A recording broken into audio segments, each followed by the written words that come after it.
শান্ত নীল জলরাশি হঠাৎ করেই হয়ে উঠল রক্তিম। মাঝ সমুদ্রে মৎস্যজীবীদের আর্তনাদ আর গুলির শব্দে কেঁপে উঠল বঙ্গোপসাগর। আপনারা শুনছেন ঠিকই, কিন্তু বিশ্বাস করতে কষ্ট হচ্ছে, তাই তো? প্রতিবেশী দেশ, যাদের সাথে আমাদের বন্ধুত্বের সম্পর্ক দীর্ঘদিনের, সেই বাংলাদেশের নৌসেনা কিনা সরাসরি ভারতীয় জলসীমায় ঢুকে হামলা চালালো। আজকের ভিডিওতে জানবেন এমন সব তথ্য যা আপনি মিডিয়ায় কখনোই শোনেননি। তাই ভিডিওটি শেষ পর্যন্ত দেখুন, কারণ শেষেই লুকিয়ে আছে আসল রহস্য।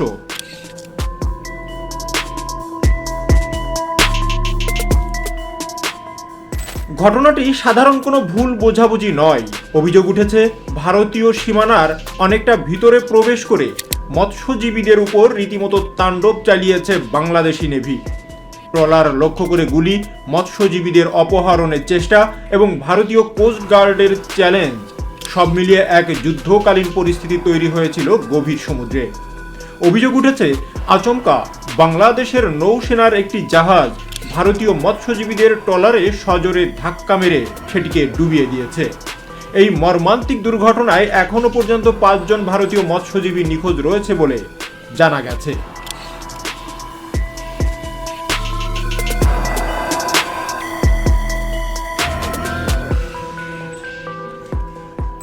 সূত্রের খবর, গত রবিবার গভীর রাতে এই ঘটনাটির শিকার হয় দক্ষিণ 24 পরগনার মৎস্যজীবীদের ট্রলার এফবি পারমিতা 10। ট্রলারটি গত 13ই ডিসেম্বর নামখানা থেকে 16 জন আরোহী নিয়ে মাছ ধরার জন্য সমুদ্রে রওনা হয়েছিল। আন্তর্জাতিক জলসীমার কাছাকাছি ভারতীয় অঞ্চলে থাকাকালীন এই দুর্ঘটনার কবলে পড়ে ট্রলারটি।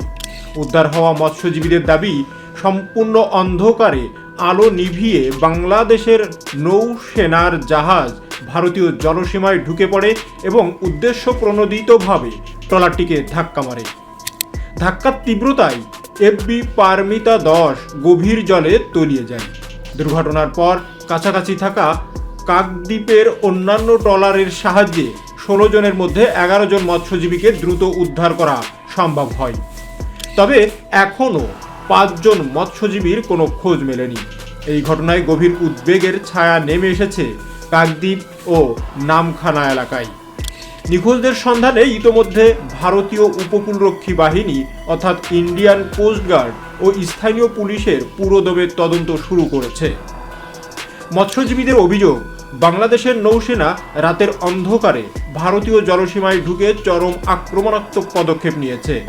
নৌসেনার এই হামলা আন্তর্জাতিক রীতিনীতির লঙ্ঘন এবং সীমান্ত নিরাপত্তার উপর বড় প্রশ্নচিহ্ন তুলেছে।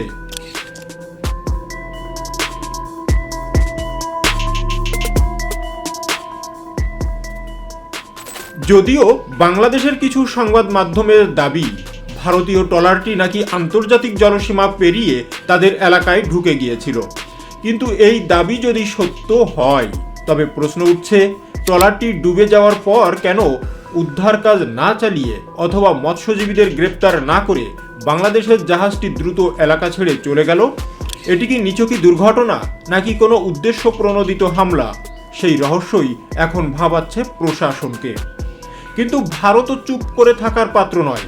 ট্রলার থেকে পাঠানো ডিস্টেন্স সিগন্যাল বা আপৎকালীন বার্তা পৌঁছায় ভারতীয় উপকূলরক্ষী বাহিনী বা ইন্ডিয়ান কোস্ট গার্ডের কাছে।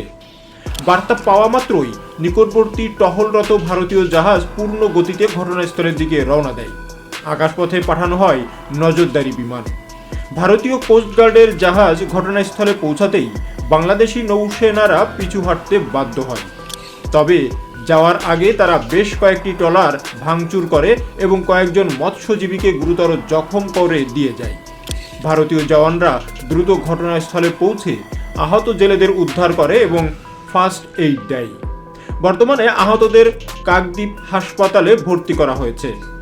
এই ঘটনা প্রমাণ করে যে আমাদের কোস্ট গার্ড কতটা তৎপর।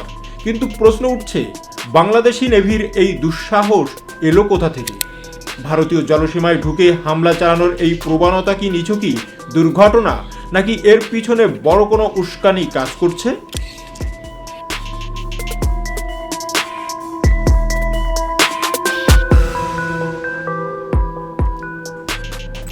এই ঘটনা প্রকাশ্যে আসতেই নড়ে চড়ে বসেছে সাউথ ব্লক। ভারতের বিদেশ মন্ত্রকের পক্ষ থেকে ইতোমধ্যেই ঢাকার কাছে কড়া বার্তা পাঠানো হয়েছে বলে খবর। ভারতীয় হাইকমিশনার বিষয়টিকে অত্যন্ত গুরুত্ব সহকারে দেখছে। আন্তর্জাতিক আইন অনুযায়ী এক দেশের সামরিক বাহিনী অন্য দেশের জলসীমায় ঢুকে নিরস্ত্র নাগরিকদের উপর হামলা চালাতে পারে না। এটি জেনেভা কনভেনশন এবং আন্তর্জাতিক সমুদ্র আইনের সরাসরি লঙ্ঘন। বিশেষজ্ঞরা বলছেন, সাম্প্রতিক সময়ে বাংলাদেশের রাজনৈতিক পট পরিবর্তন এবং ভূ রাজনৈতিক সমীকরণের কারণে সীমান্ত এবং জলসীমায় উত্তেজনা বাড়ছে। অনেক সময় নিচুতলার অধিকারীদেরকে অতি উৎসাহ বা ভুল সিদ্ধান্তের কারণেও এমন সংঘাত তৈরি হয়। কিন্তু কারণ যাই হোক, এর খেসারত দিতে হচ্ছে সাধারণ মৎস্যজীবীদের।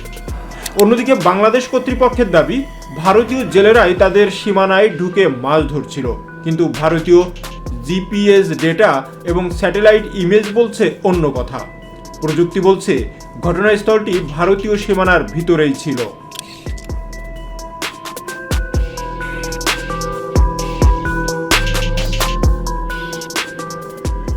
যুদ্ধ বা সংঘাতের বড় বড় খবরের আড়ালে হারিয়ে যায় এই মানুষগুলোর কান্না। যাদের ট্রলার ভেঙেছে, যাদের জমানো পুঁজি লুট হয়েছে, তারা এখন কি করবে? মহাজনের ঋণ, তেলের খরচ সব মিলিয়ে এক গভীর সংকটে উপকূলের এই পরিবারগুলো। তারা সরকারের কাছে দাবি জানিয়েছে সমুদ্রে তাদের নিরাপত্তা নিশ্চিত করা হোক এবং এই হামলার উপযুক্ত বিচার হোক। মৎস্যজীবী সংগঠনের দাবি, আমরা পেটের দায়ে সাগরে যাই, রাজনীতি বুঝি না, কিন্তু আমাদের উপর গুলি চললে আমরা যাব কোথায়? সরকার অবিলম্বে বিএসএফ এর মতো সমুদ্রেও কড়া পাহারার ব্যবস্থা করুক। বঙ্গোপসাগরের এই ঘটনা আবারও চোখে আঙ্গুল দিয়ে দেখিয়ে দিল যে জলসীমার নিরাপত্তা ব্যবস্থা আরও জোরদার করা প্রয়োজন। প্রতিবেশী দেশের সাথে সুসম্পর্ক কাম্য, কিন্তু তা কখনোই সার্বভৌমত্ব বা নাগরিকদের জীবনের বিনিময়ে নয়।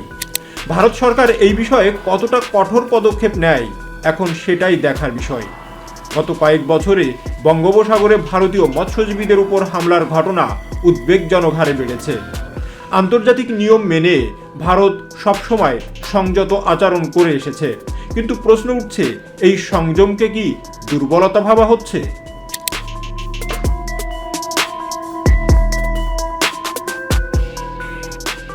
অনেক সমর বিশেষজ্ঞ এবং প্রতিরক্ষা বিশ্লেষক মনে করছেন, ভারতের এখন ডিফেন্সিভ বা আত্মরক্ষাত্মকমূলক ভঙ্গি ছেড়ে অফেন্সিভ ডিফেন্স বা আক্রমণাত্মক প্রতিরক্ষার পথে হাঁটা উচিত।